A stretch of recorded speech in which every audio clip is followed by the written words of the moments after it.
बिस्मिल्लाहिर्रहमानिर्रहीम, अस्सलाम वालेकुम नाज़रीन। आप यूट्यूब चैनल देख रहे हैं, मैं इमरान खान हूँ। सबसे पहले जो अफगानिस्तान की सूरत हाल है उस पर बात करते हैं। एक तो वज़ीर आला खैबर पख्तूनख्वा का बयान भी आ गया है और ये बयान मैं आपको जानबूझकर पढ़ के सुना रहा हूँ क्योंकि इससे पहले मैंने आपको बताया था पाकिस्तान तहरीक इंसाफ का ऑफिशियल मौक़िफ़ क्या है। फिर पाकिस्तान तहरीक इंसाफ के वो लोग जिनको पाकिस्तान की मिलिट्री एस्टेब्लिशमेंट से शदीद गिले हैं, जो ये कहते हैं कि हम पे बहुत जुल्म हो रहा है, जो ये कहते हैं कि मिलिट्री क़यादत पॉलिसी के तहत पाकिस्तान तहरीक इंसाफ को कुचल रही है, वो लोग जो मिलिट्री ऑपरेशन पाकिस्तान में होने के खिलाफ हैं और वो ये कहते हैं कि मिलिट्री क़यादत वसाइल पे कब्जे के लिए खैबर पख्तूनख्वा के हालात को जानबूझ के ख़राब कर रही है, वो लोग भी जो पाकिस्तान तहरीक इंसाफ के हार्ड लाइनर्स हैं, वो भी गुज़िश्ता रात जब झड़पें हुई हैं अफगानिस्तान और पाकिस्तान के बीच में, तो वो पाकिस्तान के नैरेटिव के साथ खड़े हुए। बहुत पॉजिटिव बात है। आज इसकी गवाही दी है DG ISPR ने कि पूरी कौम उनके साथ खड़ी हुई है। यानी DG ISPR ने ये इसको ज़रा सनद रखा जाए और महफूज रखा जाए और वक्त ज़रूरत ये काम आएगा कि इन्होंने अपने मुंह से कहा कि सारे पाकिस्तान के साथ खड़े हुए हैं, लेकिन हमले फिर आपको पता है कि 24 घंटे भी नहीं गुजरे और पाकिस्तान तहरीक इंसाफ पर हमले शुरू कर दिए गए हैं। लेकिन पहले ज़रा वज़ीर आला का स्टेटमेंट आप देख लें। सुहेल अफरीदी ने कहा, पाकिस्तान के एक एक इंच की हिफाजत हम सबका कौमी फरीज़ा है, किसी को सरहदी इलाकों की सलामती पर समझौता नहीं करने देंगे। पाक अफगान सरहद पर किसी भी किस्म की इश्तियाल अंगेज़ी और बैरूनी जारहियत की मजम्मत करते हैं, कौमी सलामती पर कोई समझौता नहीं होगा। ये जनाब खैबर पख्तूनख्वा की हुकूमत है जिस पर इल्ज़ाम लगाए जाते। देखिए, सुहेल अफरीदी ने भी स्टेटमेंट दे दिया, सबने दे दिया। ज़रा एक चीज़ मैं आपको क्लियर कर दूं कि इस वक्त जो हुकूमत के हमायती हैं या जो इस वक्त एस्टेब्लिशमेंट के हमायती हैं, जैसे कि फजल रहमान साहब हैं, जैसे कि ANP के ML वली खान साहब हैं, तो इन लोगों ने बिल्कुल हमायत नहीं की पाकिस्तानी फोर्सेस की उस तरह से।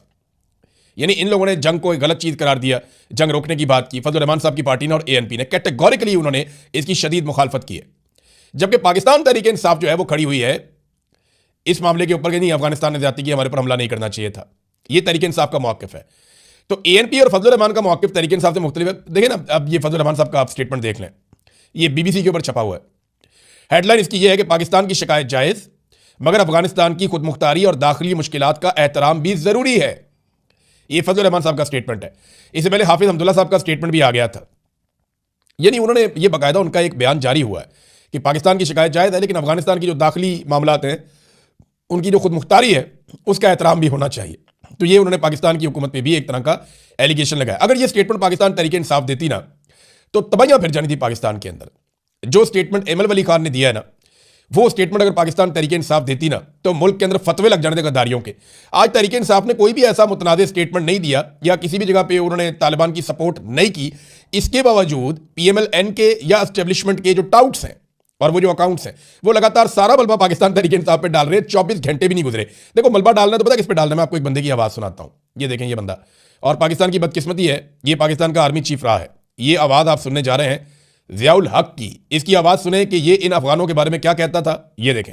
मैं आपको ये मतलब कर रहा कि अगर खुदा न करे किसी तरह से अफगानों को शिकस्त हो गई है, तो फिर आपका अगला नंबर आपका है पाकिस्तान का। ये तो भाई हमारी जंग लड़ रहे हैं, ये अपनी नहीं, पाकिस्तान की जंग लड़ रहे हैं। इसलिए अगर और कुछ नहीं करते तो कम से कम दुआ के लिए तो हाथ उठाई कि अल्लाह ताला इन अफगान मुजाहिदों को कामयाबी अता फरमाए। उनकी आज़ादी के साथ हमारी आज़ादी। आप ये नहीं जानिए कि अगर आज उनको तक पहुंच गया तो पाकिस्तान की ईद से ईद बच जाएगी। लोग इस चीज को समझते नहीं। वो ये समझते हैं कि अगर खुदा जो हमारे पे उठ रहा है, ये सिर्फ अफगानों के लिए।